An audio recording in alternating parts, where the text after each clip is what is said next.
24 info bu leen fàtte di abonné mukk ci suñu site.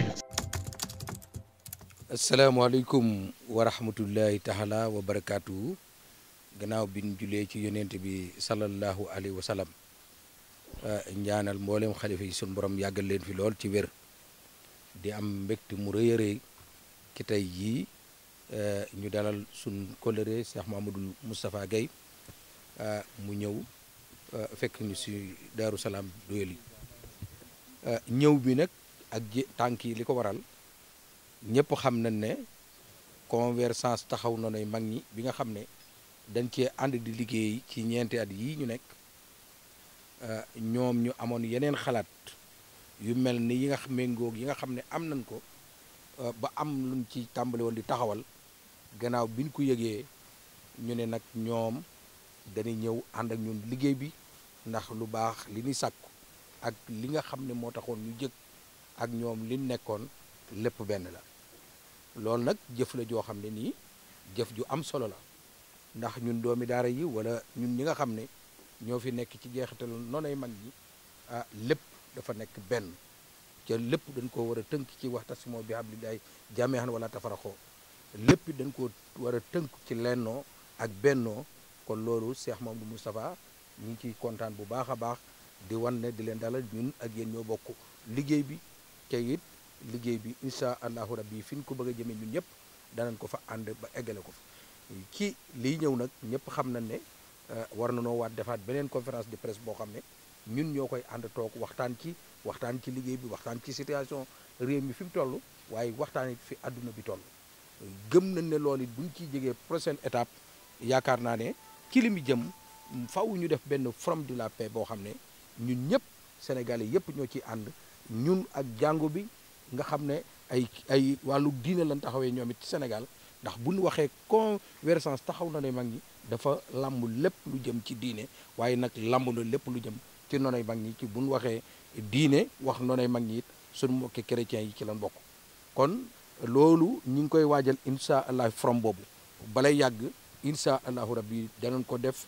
ca it danañ dem ci mboolem kër diine yi waxtaan ak ñoom tënk ak ñoom ndax réew mi nga xam ne moom lañ am muy Sénégal ñu bokk ko war nañ koo waxtaanee war na noo waxtaan ba nga xam ne it mag ñii nga xam ne ñoo fi nekk ku mel ne Serigne Touba maam El Hadj Malick maam Bou Kounta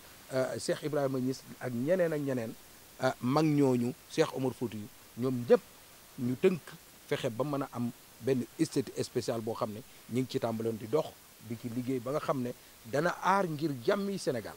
ndax tey wax yi nga xam ne mi ngi faral di am ak yooyu bokk na ci li nga xam ne mën naa indi fitna ci réew mi kon fexe ba ñooñu am statut yoo xam ne nii tey buñ ci tënkoo lépp lu aju ci jàmm wala lépp lu nekkoo benn dana am ba nga xam ne lépp lu tege ci ku jëf-jëf ju mel noonu yoon dana ca tege lu dul njaboot gi duñ génn di fajal seen bopp kon loolu ci biir jàmm tax ñu di ko dox kon loolu nag ay projet la yoo xam ne incha allahu rabbi ñun ak yéen ñoo koy ànd fas yéene koo def ak réew mi ak parti ki ñi nga xam ne yàlla dogal na ñoo yore pouvoir bi muy réew mi ak ñi nga xam ne opposant la société civile ñëpp lañ ko fas yéene ànd liggéey bu mel noonu ñi ngi lay dalal bu baax a baax di dalal mboolem ñi nga àndaloon ci liggéey bi di wootewaat beneen appel képp koo xam ne noonay mag ñi ñor na la lépp loo xam ne lu fi mag ñi desoon liggéeyoon ñor na la ñi ngi lay woo ci liggéey boobu wasalaamualeykum wa rahmatullahi taala wa barakaatu. Voilà Amadou Moustapha Guèye, représentant du collectif pour la défense des tariqa, du legs de nos anciens et de la laïcité. Je commence mon propos par demander au Seigneur Allah subhanahu wa ta'ala de nous préserver de Satan, de lapider. Ensuite, de rendre grâce à Dieu, de prier sur son prophète Muhammad sallallahu alayhi wa sallam, de dire jërëjëf Cheikh Ahmadou Bamba, Ahmadou Khadim jërëjëf amoo morom, comme j'ai l'habitude de le dire. C'est pas à cette occasion que je vais manquer de le dire. Donc, nous voici aujourd'hui à Doyali, qui est un fief à côté de Touba. Nous sommes venus pour rendre visite, pour rencontrer Serigne Bara, Serigne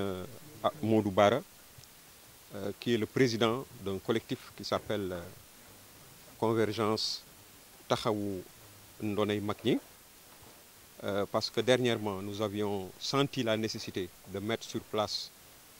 un collectif aussi pour la défense de pour les mêmes causes. Nous avons été approchés par cette association, disons, ce collectif, parce qu'ils font la même chose que nous. Ils l'ont fait avant nous. Nous nous sommes dit, pourquoi pas, nous aussi, qu'on se rapproche d'eux pour essayer de mutualiser nos forces. Pourquoi réinventer la roue? Étant donné qu'eux, ils étaient là, ils ont fait un travail colossal. Aujourd'hui, nous devons nous greffer à cela.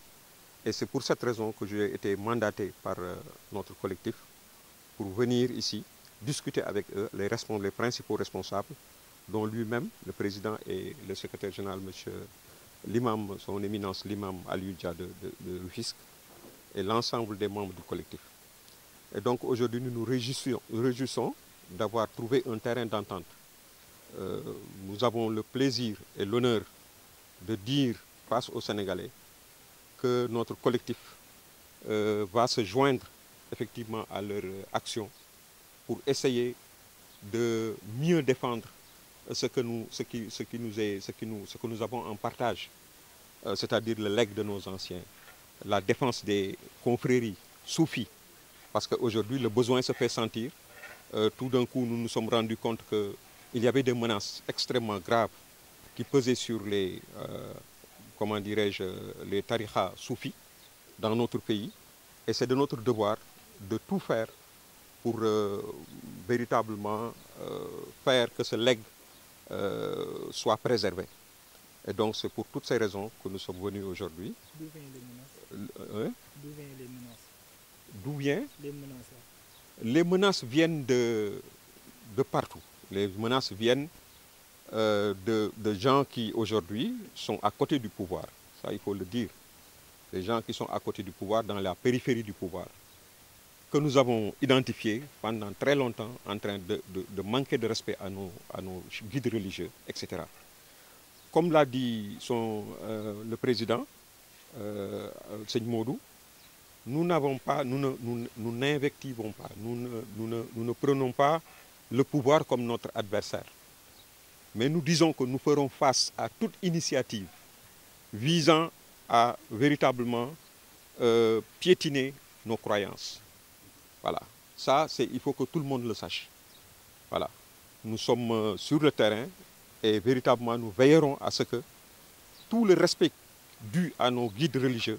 que ce respect leur soit accordé. Donc, venant du pouvoir ou venant de l'opposition ou venant d'un tiers, nous disons que nous allons faire face par rapport à tout ça. Voilà. 24 Info, bu leen fàtte di abonné mukk ci suñu chaîne.